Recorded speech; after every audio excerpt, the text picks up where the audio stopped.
Hi again, Mark chapter 2, verses 13 through 22 today is what we'll be looking at, the second part of a little 3-day mini-series in Mark chapter 2, where Jesus answers various groups of people who question him. Yesterday, we looked at verses 1 through 12, we saw that Jesus answers skeptics. Today, in verses 13 through 22, we'll see that Jesus answers people who are critics as well as people who are seekers. And so in verses 13 through 17, if you have your Bibles and are looking at that, we'll see that Jesus answers critics here.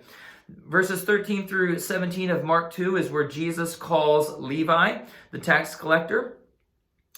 And you see that in verses 13 through 14, Jesus calls to him, tells him, says, "Follow me." And then in verse 15, it says, as he reclined at the table in his house, in Levi's house, many tax collectors and sinners were reclining with Jesus and his disciples. That wasn't something that would have been acceptable for a rabbi in that day. That would have been something that would have been that would have challenged the status quo, the religious status quo. And so Jesus is doing something that people would have seen as scandalous, hanging out with people in society that other religious people didn't hang out with. In verse 16, the scribes of the Pharisees, when they saw that he was eating with sinners and tax collectors, said to his disciples, "Why does he eat with tax collectors and sinners?" You see there again, they're questioning Jesus. Yesterday we saw that skeptics question what Jesus says. Today, these folks who are critics, they question what Jesus does. Critics question what Jesus does. Critics want to fight. In many ways, like people who are skeptical, critical people are looking to pick a fight. They're looking to question, why doesn't Jesus do it our way? Why doesn't Jesus do things the way that we think we should? And in our day, oftentimes critics will say things like Jesus was intolerant, or Jesus was bigoted, or Jesus didn't like certain kinds of people or different ideologies, and Jesus wasn't tolerant enough. It's important that we know that when we answer critics, we must let our testimony do the talking. Verse 17, Jesus heard it. He said to them, "Those who are well have no need of a physician, but those who are sick. I came not to call the righteous, but sinners." Jesus is letting testimony do the talking. He's saying he knows his job, he knows his mission, he knows what he's about. And for these folks who are only looking for a fight and only looking to be critical, he puts, again, the truth on the table. He lets his testimony of who he is and what he's come to do the talking. For us, as we run into people who are critical of Jesus, who are antagonistic toward Jesus, who don't believe the Bible, don't like what Jesus has to say, it's important that we let our testimony do the talking, that we know the truth, that we know where we stand, and that we let the truth of Jesus and our testimony answer those people. In verses 18 through 22, another situation comes up where Jesus will answer a very different group of people with what I see as a very different heart. In verses 1 through 12 and 13 through 17, these two groups, the skeptics and the critics, were people whose hearts were against Jesus. Their hands were out. They wanted to keep Jesus at a distance.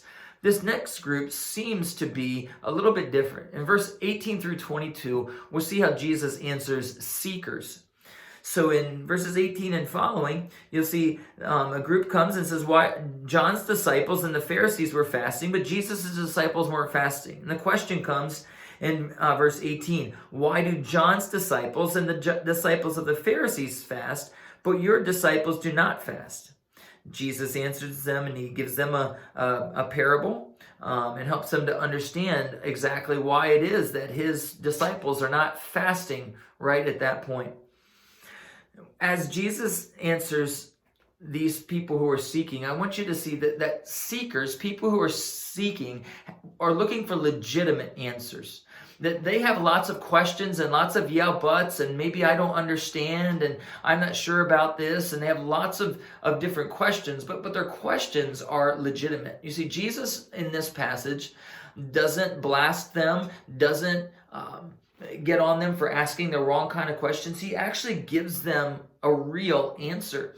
He journeys with them through this process. These are people who aren't Christians yet. They're not followers of Jesus yet, but they're interested in what Jesus has to say, interested in what's going on.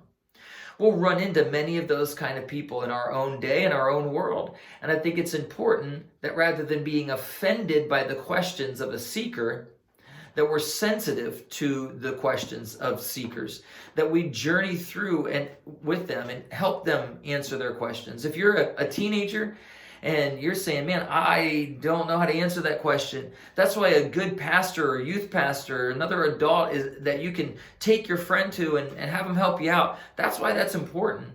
Because your friends, you may have friends who are hating on Jesus and not interested in Jesus and all of that, but probably you're going to have some friends who maybe aren't ready to fully accept Jesus, but they have some good questions about Jesus, and you want to be able to provide some good answers for them.